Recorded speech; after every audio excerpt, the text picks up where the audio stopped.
Hello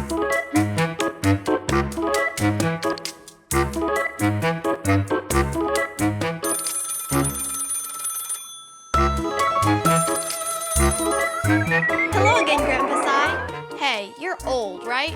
And I probably don't have to tell you the drink, Shirley Temple, goes back a long way. Today we're gonna learn how to make its special ingredient that gives it that sweet tart taste, Grenadine.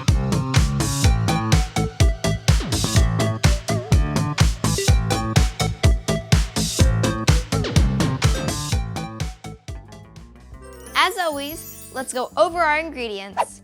Yep, that's right, only 3 ingredients today. Yeah, not much equipment needed either. Oh no, Grandpa, that's not a Ziploc bag. Do I want to ask why that bag was glowing? Start by placing the allspice berries in the Ziploc plastic bag. Seal it up, making sure to press out all the air.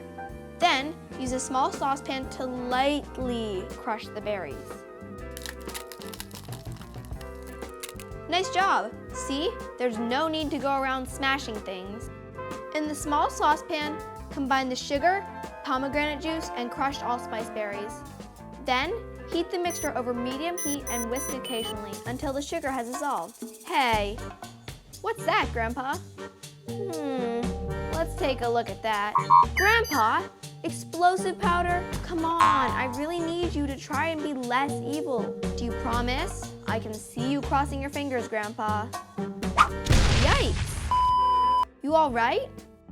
Okay, let's keep moving on this recipe. Go ahead and turn off the heat and let it completely cool, which might take about 30 minutes.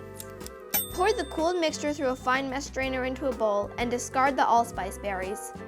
Then, pour the strained grenadine into the jar that comes with a tight-fitting lid.